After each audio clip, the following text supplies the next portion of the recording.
Avika Gaur 2008లో colours టీవీలో బాలికావధు చిన్నారి పెళ్లి కూతురుగా మనకు పరిచయం అయింది.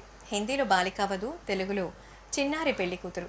ఆ తర్వాత రాజ్ కుమార్ ఆర్యన్ ససరాల్ సిమర్కా అనే ధారావాహికలలో నటించి చిన్నారి పెళ్లి కూతురు సీరియల్ మనకు ఆ అమ్మాయిని చూడగానే గుర్తొస్తుంది.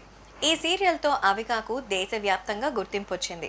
సీరియల్స్లో మాత్రమే కాకుండా హిందీ సినిమాల్లోనూ బాలనటిగా నటించింది. అయితే హీరోయిన్గా పరిచయమైంది మాత్రం తెలుగు ప్రేక్షకులకే.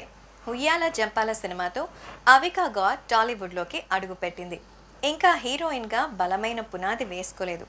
అయితే తాజాగా ఆమె రాజుగారి గది 3లో హీరోయిన్గా నటించింది. ఓంకార్ దర్శకత్వం వహించిన ఈ సినిమా శుక్రవారం ప్రేక్షకుల ముందుకొచ్చింది. మిక్స్డ్ కామెడీ థ్రిల్లర్ ఎంటర్టైనర్గా ఈ నేపథ్యంలో అవికా గౌర్ని ఎందరో ఇంటర్వ్యూ చేశారు.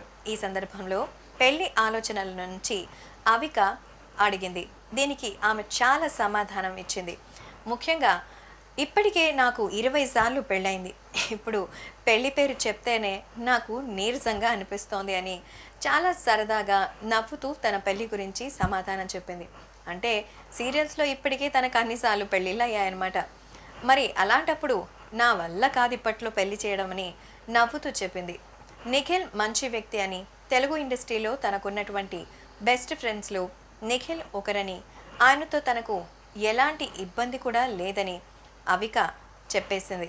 ముఖ్యంగా ఎక్కడికి పోతావు చిన్నవాడా ఆ సినిమా టైంలో మా ఇద్దరి మధ్య వచ్చిన రూమర్స్ గురించి కూడా అవిక వివరించింది. మరి రాజుగారి గది 3 సినిమాతో మరి హీరోయిన్గా టాలీవుడ్లో మంచి పునాది పడుతుందేమో చూడాలి. ఎందుకంటే సీరియల్స్లో ఉన్నవాళ్ళు అక్కడ హీరోయిన్లు, కానీ టాలీవుడ్ లేదా ఏ ఇండస్ట్రీలోనైనా సిల్వర్ స్క్రీన్పై హీరోయిన్ అవ్వాలంటే మంచి టాలెంట్తో పాటు లక్ కూడా కలిసి రావాలి. సో ఈసారి గ్లామర్ డోస్ని కూడా అవిక పెంచినట్టుగా పలు షూట్స్లో తెలుస్తోంది. మరైతే ఇది నిజంగానే అవికాకి కలిసొస్తుందా? చూద్దాం.